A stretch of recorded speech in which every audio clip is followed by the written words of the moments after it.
का प्रोसेस 20 अक्टूबर से शुरू करने का फैसला कर लिया है। नवाज शरीफ ने नए आर्मी चीफ का नाम भी फाइनल कर लिया है। साबिक सदर आसिफ जरदारी की जानिब से की जाने वाली तमाम कोशिशें रायगांगी, क्योंकि वो जिस शख्सियत को नया सिपा सालार बनवाना चाहते थे, नवाज शरीफ ने उन्हें आर्मी चीफ लगाने से साफ इनकार कर दिया है। जराये का ये भी कहना है कि मौजूदा आर्मी चीफ ने जो नाम रिकमेंड किया, नवाज शरीफ ने भी उसे मुस्तरद कर दिया है। अब सवाल ये उठ रहा है कि अगर नवाज शरीफ सब की जानिब से भेजे जाने वाली तजावीज़ मुस्तरद कर रहे हैं, तो फिर इनके जहन में कौन सा नाम है? वो किस लेफ्टिनेंट जनरल को नया आर्मी चीफ लगाना चाहते हैं? हुकूमत ने पाक फौज को बैसियत इदारा तबाह करने की ठान ली है, क्योंकि आर्मी चीफ की तैनाती या तकर्री तो हर 3 साल बाद होती है। लेकिन इस बार की अपॉइंटमेंट को जिस कदर मुतनाज़े और सियासी इस्टबर ने बनाया है, इसकी माजी में कोई मिसाल नहीं मिलती। और अब तो इन्होंने बाकायदा तौर पर नए आर्मी चीफ से मुतालिक लॉबिंग तक शुरू कर दी है। दोस्तों, हुकूमत या वज़ीर आज़म का इस्तेहकाक होता है कि वो भेजी गई समरी में से किसी को भी नया आर्मी चीफ लगा दे, लेकिन भानमती के कुंबे ने इस आम तरीन तैनाती को इस कदर पोलराइज कर दिया है, और ये सब लॉबिंग वगैरह ये किसी की मोहब्बत में हरगिज नहीं कर रहे, बल्कि कहते हैं कि चोर चोरी से जाए, हेरा फेरी से न जाए। साबिक वज़ीर आज़म नवाज शरीफ पर यह मिसाल बिल्कुल फिट बैठती है। इनके बारे में ये मशहूर है कि वो हरगिज अपने दुश्मन को माफ नहीं करते, बल्कि कई साल पुरानी अदावत और बोझ दिल में रखते हैं, वक्त आने पर सारा हिसाब चुका देते हैं।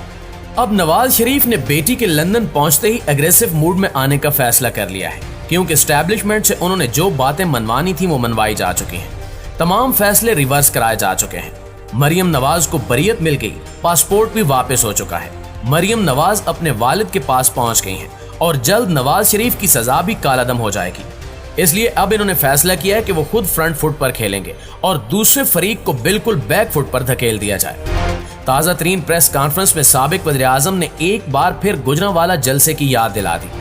नवाज शरीफ ने इदारों पर हमले किए और अदलिया से मुतल्लिक इंतहाई तज़हीक आमेज़ जुबान इस्तेमाल की। नवाज शरीफ इस किस्म की इल्जाम तराशी से क्या हासिल करना चाहते हैं, आज की इस वीडियो में इस पर तफसीली डिस्कशन की जाएगी। लेकिन इससे पहले एक अहम तरीन डेवलपमेंट भी आपके साथ शेयर कर दें कि सिंध में बिल आखिर नए गवर्नर की तैनाती कर दी गई है।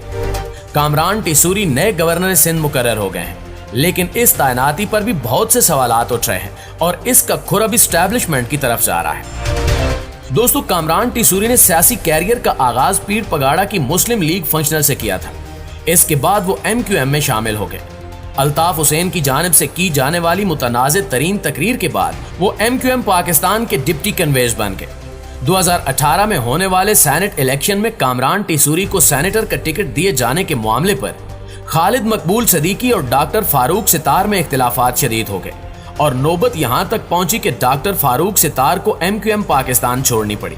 जिस कामरान टिसूरी की वजह से फारूक सितार ने MQM छोड़ी, उसी मुत्तहिदा ने टिसूरी को अब गवर्नर सिंध बनवा दिया। हालांकि PP से किए जाने वाले मुआहदे के बाद MQM ने गवर्नर के लिए नसरीन जलील का नाम तजवीज किया था।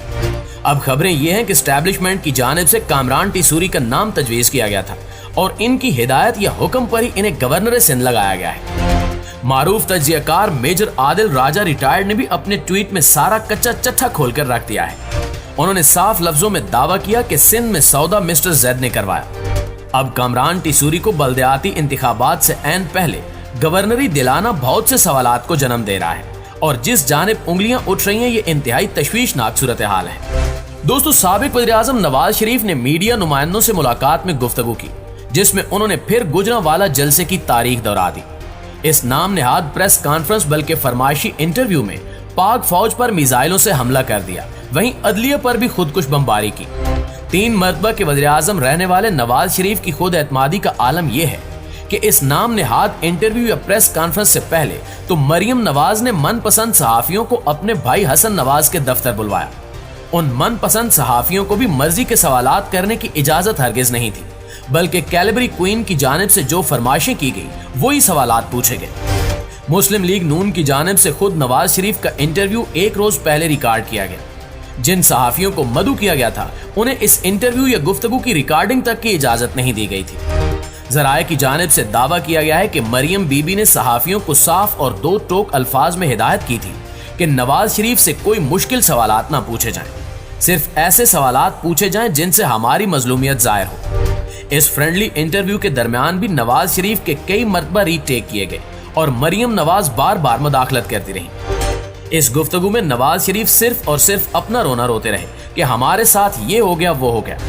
इनकी गुफ्तगू किसी भी लिहाज से एक साबिक वज़ीर आज़म की गुफ्तगू नहीं लग रही थी, बल्कि एक शिकस्त खोरदा शख्स की बातें थी जिसे सिर्फ और सिर्फ अपने दुखड़े सुनाने की फिक्र थी।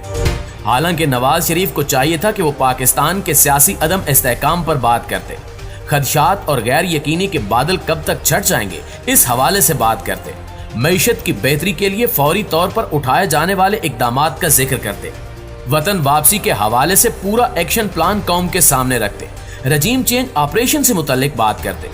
बल्कि इनकी सारी गुफ्तगू मेरी बेटी, मेरी अहलिया, मेरी वालदा, मेरे बच्चे और मेरे भाई तक महदूद रही। इस किस्म के लोगों ने पाकिस्तान का पूरी दुनिया में मजाक बना दिया है। आलमी रहनुमा भी इस किस्म की सतही गुफ्तगू सुनकर सोचते होंगे कि ये कैसा मुल्क है जहां इस किस्म के मस्करे हुक्मरान बन जाते हैं। दोस्तों, अब कुछ जिक्र हमारी टॉप स्टोरी का। सीनियर सहाफी एजाज सैयद ने बहुत ही बड़ा दावा कर डाला है। एजाज सैयद एक बहुत ही बेहतरीन और प्रोफेशनल जर्नलिस्ट हैं। जिन मौज़ूआत पर वो लिखते हैं, इसकी वजह से इनके रावलपिंडी, अपारा बल्कि पूरी मिलिट्री एस्टैब्लिशमेंट में बहुत ज्यादा ताल्लुकात हैं। अब इन्होंने बहुत बड़ा दावा करते हुए कहा है कि नवाज शरीफ ने जनरल आसिम मुनीर को आर्मी चीफ लगाने के लिए ग्रीन सिग्नल दे दिया है, जबकि मौजूदा army chief general Qamar Javed Bajwa किसी और को लगवाना चाहते हैं। दोस्तों, general Asim Munir DG ISI भी रह चुके हैं। दिफाई तज्जियाकार मेजर आदिल राजा साहब ने अपने एक ट्वीट में कहा कि नए सिपा सालार की तैनाती के लिए इस वक्त लॉबिंग जोरों पर है। आदिल राजा ने एक मेजर जनरल का नाम लेकर बाकायदा ISPR से सवाल किया कि इदारे को इस मामले पर वजाहत करनी चाहिए कि कैसे किसी जनरल को आर्मी चीफ बनाने के लिए लॉबिंग की जा सकती है। अब से पहले पाक फौज में ऐसा कभी नहीं हुआ, लेकिन अगर ये लॉबिंग का सिलसिला एक बार फिर शुरू हो गया तो फिर इदारे की हैसियत पंजाब पुलिस की सी हो जाएगी। लेकिन हमें यकीन है कि पाक फौज इंतहाई मुनज़्ज़म इदारा है और इसका अपना सिक्योरिटी का निज़ाम बहुत ही बेहतरीन है। वहाँ इस सब की गुंजाइश नहीं होगी। अब देखते हैं कि ISPR की जानिब से इस पर वजाहत आती है या खामोशी से एक्शन लिया जाता है।